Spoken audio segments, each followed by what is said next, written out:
রফিক কয়েক বছর আগে বিয়ে করেছিল।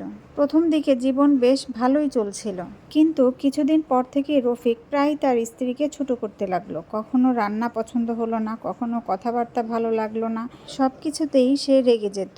রফিকের মা এক বুদ্ধিমতী ও ধর্মভীরু নারী। ছেলের এই আচরণ দেখে তিনি মন খারাপ করলেন। একদিন ছেলেকে ডেকে বললেন, বাবা রফিক, তোমার বউকে তুমি কেমন চোখে দেখো? রফিক অবাক হয়ে বলল, বউ তো বউ মা, যত্ন করি ঠিকই, কিন্তু মাঝে মাঝে ভুল করলে রাগ হয়।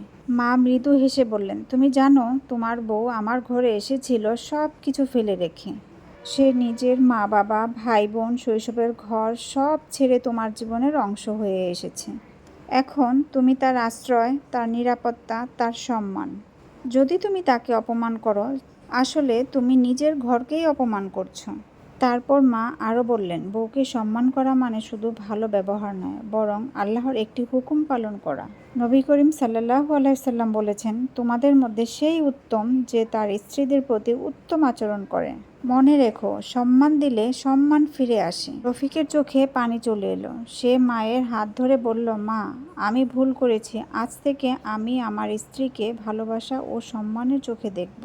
সেদিন থেকে রফিক আর কখনো তার স্ত্রীকে কষ্ট দেয়নি, বরং প্রতিদিন মায়ের শেখানো কথাগুলো মনে রেখে সংসারের সুখ ফিরে এনেছিল।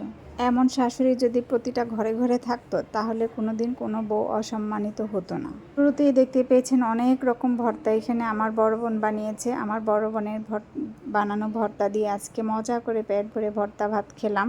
তারপর বাচ্চাদের জন্য শুক্রবারে রান্নাবান্নার আয়োজন শুরু করে দিয়েছি। পোলাওটা একদম সাদামাটাভাবে বসিয়ে দিয়েছি। তারপর মাংস রান্না করে নিচ্ছি। এখানে হলুদ, মরিচ, ধনে জিরে দিয়ে মশলাগুলো একবারে গুলিয়ে রেখেছিলাম। এখন কষানো হয়ে গেছে, মাংসটা দিয়ে দিলাম। আর মাংস রান্নার তো দেখা যায়, প্রায়ই দেখায় কি কি রান্না মানে মাংসতে দেওয়া লাগে, সবাই জানেন। যে মাংসটা আমি আজকে একটু হালকা ঝোল দিয়ে রান্না করব, বেশি কষা কষা করব না।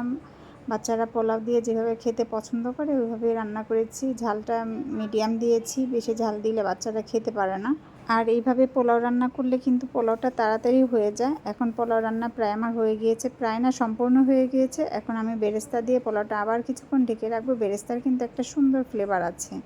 এদিকে মাংস রান্নাটাও আমার কমপ্লিট। আর আমার মনে হয় শুক্রবার আসলে বাচ্চারা আশা করে যে শুক্রবারে পোলাও মাংস এটা তাদের একটা কমন খাবার, এটা দিতেই হবে, না দিলে ভালো লাগে না। আর শুক্রবার আসলে আমাদের বাচ্চাগুলো বলতে থাকে, আজকে কি রান্না করবো? পোলাও রান্না করো, মাংস রান্না করো।